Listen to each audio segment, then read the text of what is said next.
Bien, muy buenas tardes les doy la bienvenida a estos pequeños vídeos, estos pequeños vídeos a modo de píldora que los profesores de esta asignatura de arte gótico en la Universidad de la Experiencia hemos elaborado para complementar un poco lo visto en clase y sobre todo dado que los programas son tan amplios y el estudiar arte gótico, como hemos repetido en sucesivas ocasiones en la asignatura, es complicado puesto que es un periodo, es un estilo artístico que abarca un periodo muy largo desde el siglo XII hasta el siglo XVI. Por lo tanto, antes de ver la cuestión de la pintura gótica, nos interesaba que tuviesen unas pequeñas nociones muy básicas de lo que son las principales técnicas artísticas de la pintura gótica. Comentarles también que va a haber otro vídeo que también va a tener una duración muy breve y que va a estar muy resumido sobre la iconografía aplicada sobre todo a la escultura gótica que elaborará el otro profesor, Ismael Piazuelo, con quien comparto la asignatura. Bien, comentarles que hemos simplificado esta cuestión de las técnicas artísticas de la pintura gótica en 4 técnicas principalmente. La primera sería la pintura al temple, que es la más utilizada. El temple sobre tabla es la técnica por excelencia del periodo gótico. Luego el fresco sobre muro, que va a ser lo que conocemos como pintura mural, va a ser un tipo de pintura mural, el más importante que se desarrolla en este periodo. Y en tercer lugar vamos a ver el óleo sobre tabla, que ya aparece a finales de la Edad Media y en el ámbito flamenco. Y luego les citaré algunas otras técnicas que serían complementarias a las anteriores. Bien, como les digo, la técnica más utilizada en la pintura gótica va a ser la técnica de la pintura al temple. En la pintura utilizamos fundamentalmente 3 componentes. El primer componente sería el pigmento. El pigmento es el polvo de color. Son colores, como les digo, en polvo, que pueden tener procedencia orgánica, venir de algún animal o de algún vegetal, o inorgánica, de diferentes metales, de diferentes minerales, etcétera, pero siempre, por lo tanto, tiene una procedencia natural en esta época. El siguiente componente sería el disolvente, que en este caso en la pintura al temple va a ser el agua, y el disolvente lo que permite es hacer la pintura más densa o más fluida. Y el tercer componente es el aglutinante. Es un componente muy importante porque es el que permite que las partículas que forman el pigmento estén unidas entre sí y a su vez unidas al soporte, para que la capa pictórica, la película pictórica, quede perfectamente adherida al soporte y no se deteriore, no se separe del soporte con el paso del tiempo. Bien, en el caso de la pintura al temple y lo que la distingue de otras técnicas artísticas, fundamentalmente en la Edad Media va a utilizarse como aglutinante la yema de huevo. Es una sustancia muy rica en caseína que va a favorecer la cohesión de esas partículas de pigmento y su adhesión definitiva a la tabla, al soporte.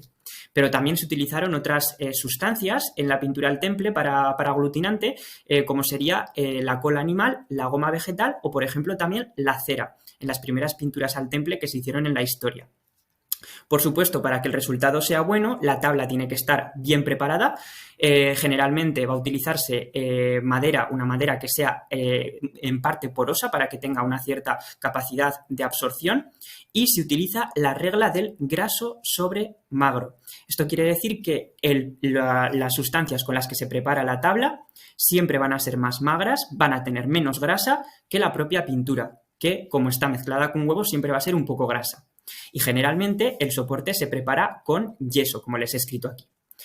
Características de la pintura al temple. Bien, va a ser una pintura que se conserva en general bastante bien con el paso del tiempo, pero sus colores son más fríos. Son unos colores más fríos, son unos colores menos realistas que los conseguidos, por ejemplo, con la técnica del óleo, que veremos más adelante.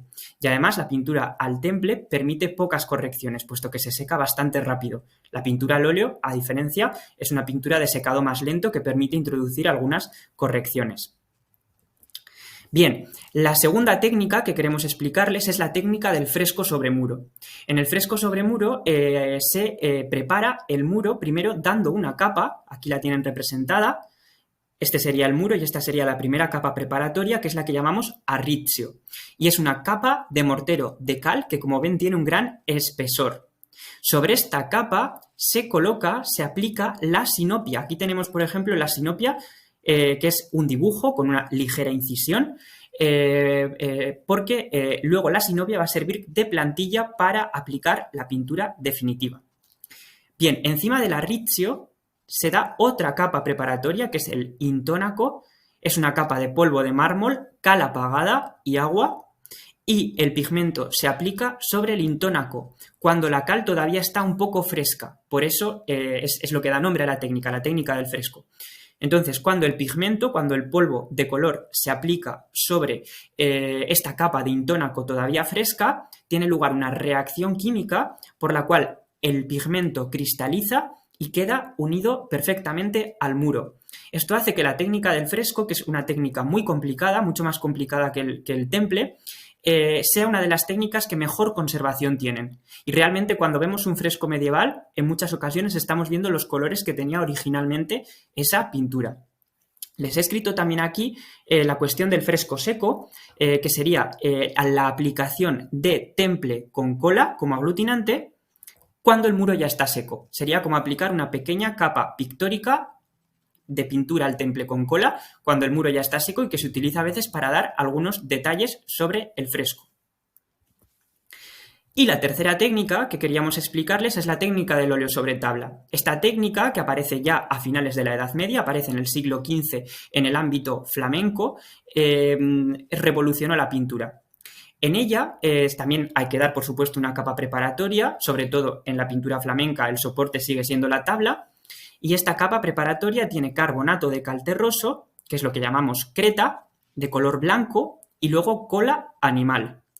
Bien, lo importante es que sobre esa capa preparatoria se aplica la pintura, y en este caso el aglutinante, la sustancia que aglutina, que da consistencia, cohesión a la pintura, es distinta del temple. En este caso lo que se utiliza es aceite, un aceite de origen vegetal, que es el llamado aceite de linaza. Este aceite permite un secado más lento, permite introducir ciertos cambios en el caso de que sean necesarios y permite que los pigmentos guarden su color original, y esto hace que la pintura al óleo sea una pintura de colores mucho más realistas, mucho más naturalistas. Y, por ejemplo, gracias a la pintura al óleo tenemos resultados como este. Esto es una veladura. Una veladura es una capa de pintura muy, muy fina que revela lo que hay debajo, que es otra capa de pintura, y se utiliza sobre todo cuando representamos telas, velos, en los retratos, en las pinturas religiosas. Bien, otras sustancias que se añaden al óleo pueden ser sustancias secantes, que son las que reducen el tiempo de secado cuando el artista necesita entregar antes la obra, o sustancias disolventes, que se utilizan para controlar la fluidez de la pintura. Por lo tanto, la principal diferencia entre el óleo y el temple es el aglutinante. En el caso del óleo es aceite de linaza. Y luego les traigo aquí otras técnicas, como serían el pan de oro, en el cual se aplica primero una capa de yeso sobre la tabla, luego se da la cola y luego se da un polvo que permite que al final la pintura brille mucho más, que es lo que se denomina el bol de Armenia.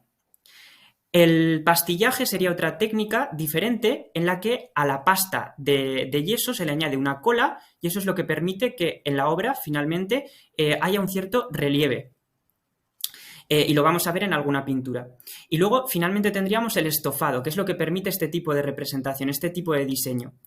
Hay dos tipos de estofado. El esgrafiado, en el que primero se aplica el pan de oro, luego se aplica pintura, sobre esa pintura se realizan algunas incisiones que revelan el pan de oro que hay debajo. Eso es el esgrafiado. Y el proceso inverso, que sería colocar pintura directamente sobre el pan de oro, recibe el nombre de estofado a punta de pincel.